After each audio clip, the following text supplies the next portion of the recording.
Sacagawea, The Long Road Home. Sacagawea, The Long Road Home. July 22nd, 1805, nearing the headwaters of the Missouri River, present-day Montana. Written by John Roussel, illustrated by Aaron McConnell. Captain Clark, Charbonneau tells me that his wife began to recognize this area today. Sacagawea lived on this river with her people as a child. She says the place where the three rivers meet lies just a week or two ahead at our current pace. Thank you, Labiche. I can never understand what he's saying in French, and his English is even worse. If what she says is true, the Snake Indians cannot be far away. We'll need to trade with them for horses to cross the mountains to the west. July 28th, 1805. Captain Lewis, Charbonneau says that Sacagawea knows this island. She says it's the very spot where she was taken prisoner by the Hidatsa Indians 5 years ago. Is that so? Stop on the island to let the rest of the corps catch up. Sacagawea can tell us the story of her capture while we wait. Go on and tell them what happened. I'll put it into French, and Labiche will give them the English.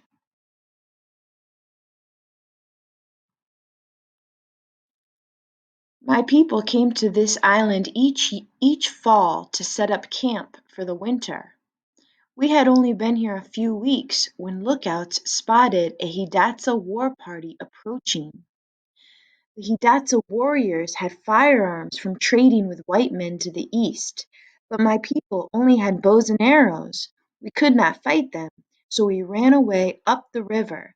The Hidatsa chased us, killing many of our men, women, and boys. I hid in the woods with my sister, but the raiders found us and took us prisoner, along with many others. They made us travel far to the east. I lived as a captive in the Hidatsa village for a time before being given as a wife to Charbonneau. I never saw my people again. Well, she's had a hard life, and no mistake. Thank her for the story, Labiche. August 8th, 1805. What is Sacagawea so excited about? Charbonneau says she recognizes that big rock in the distance. Her people call it the Beaver's Head. Sacagawea says she's certain that her people will be nearby on this river or the one that runs west from its source. That is good news. We need to find them as soon as possible in order to get horses for the next leg of the journey. Tomorrow I'll take a few scouts with me and cut across the land to establish contact with the Snake Indians. In the meantime, Captain Clark, keep leading the corps up the river. We'll rejoin you upstream once we've located the Indians. 1 week later. Sir, Sacagawea is acting strange up ahead. She looks like she's dancing a jig.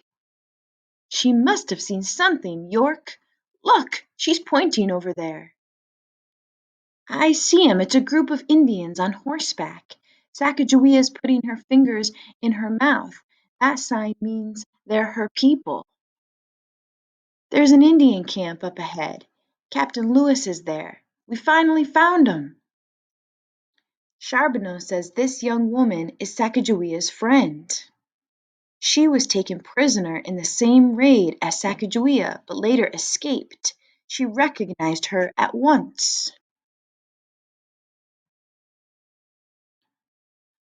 Welcome at last, Captain Clark. These are the Snake Indians we were hoping to find. I managed to get them to agree to wait here to meet you, though it wasn't easy. I had to promise them they'd see hair as red as fire on the head of a white man if they remained. The chief has invited us to meet with him in his teepee. Come along and bring the interpreters.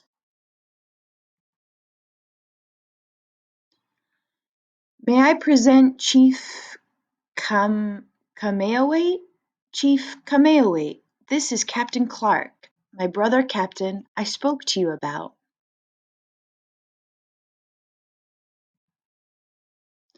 And this is our translator, Sacagawea, a woman of your own nation. What is Sacagawea doing? Why isn't she translating my words? According to Charbonneau, she just realized that the chief is her very own brother.